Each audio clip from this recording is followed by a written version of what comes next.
Ginger Mead, Part 2. Hi, I'm Brian. I'm Derica, and you're watching CS Brews. We're back with the Ginger Mead. It is time to rack this. Actually, before we rack it, we're going to test it to make sure it's done. Now, this was started on January 1st, 2020. Today is March 15th, 2020. I'm kind of expecting it to be done, but, you know, they've surprised us in the past. So, what I'm going to do is just crack this open. For those who are wondering, how much was done to this since the last time you saw it? In truth, this is the first time that is being opened. Okay, I just want everybody to know that. Nothing has been added to this since the last time you saw it.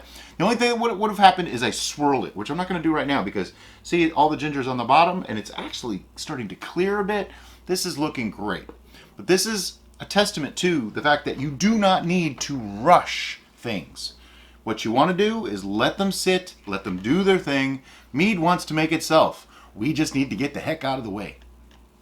I'm just going to take a sample for a reading. Wow, look at that. That's nice and clear.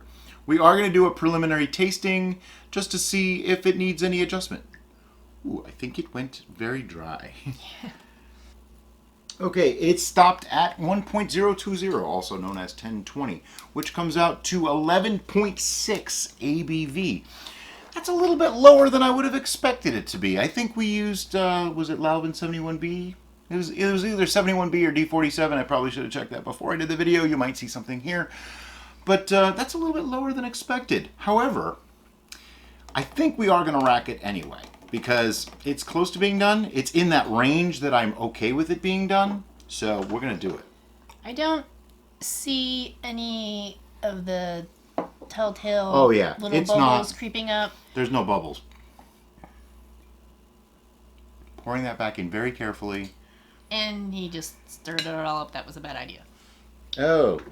That was a really bad idea. If you're watching at home, don't do what Brian just did. We are going to be racking this, if you though, wanted so to it's not save that, you could have poured that into the new vessel that you're going to rack into, and that way you wouldn't disturb. As I've said many times, release. I'm a natural blonde. It's true. I'm just going to give this a preliminary smell and taste. Oh, wow. That ginger comes through like, bam. Wow, yeah. That's awesome. It smells like ginger and honey. I'm very excited about this right now.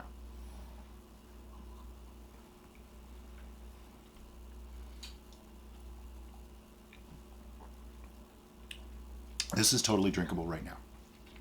I'm going to say the only thing this needs is a little bit of time. Yeah.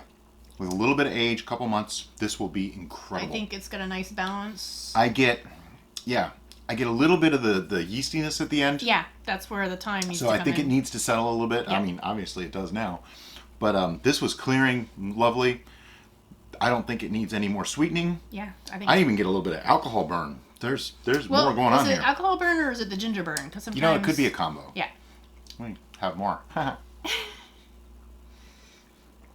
Oh, that is so good. It's like drinking a higher proof ginger beer. Yeah. Yeah. Very much like that.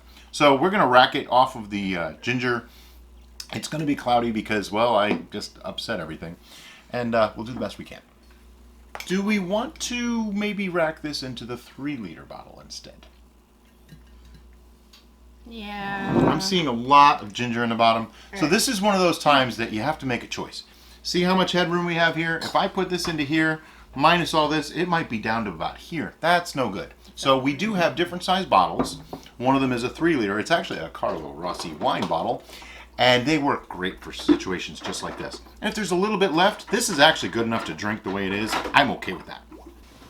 Okay, so as always, what we want to do is get our ferment to be racked up on some elevation.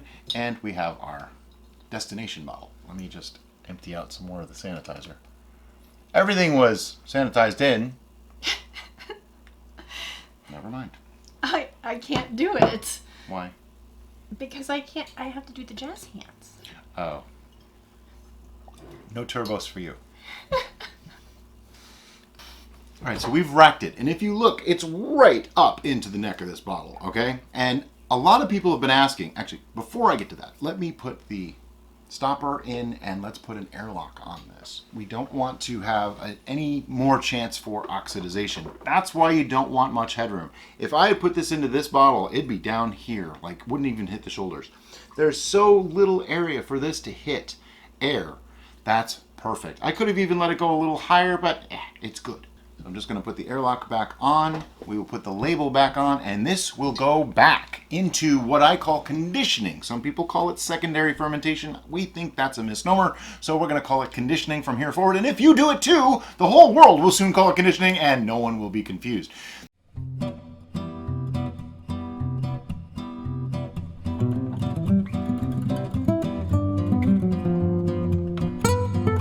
That is also not to be confused with bottle conditioning, which is a whole different thing.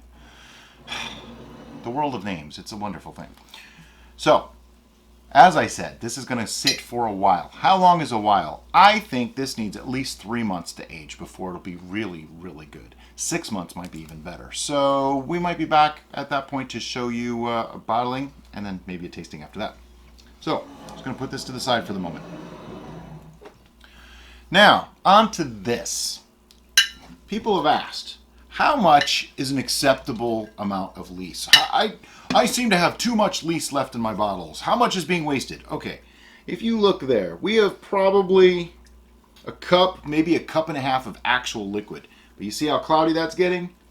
That's all the solids that are in there. You don't really want to drink that. It's not harmful, but it doesn't taste real good. It's kind of bitter, can be chalky, and can give you indigestion. It's just not really a good thing. In this case, we have all the solids of the ginger in the bottom too. People give me a hard time about not using bags all the time. If I had put a bag in this, that would have taken up even more space, and we would have even less product in the end. That's why we like to use the 2-gallon plastic bucket a lot of the time. For this one, we used the 1-gallon jar. And as you see, we ended up with only 3 liters of liquid in the end. Is that bad? No. Especially for this batch, though, I kind of wish we made a bigger one because it came out really, really nice. Anyway, so we'll see you in a couple months when we're ready to bottle this one. As always, guys, thanks for watching. Have a great day. Bye-bye.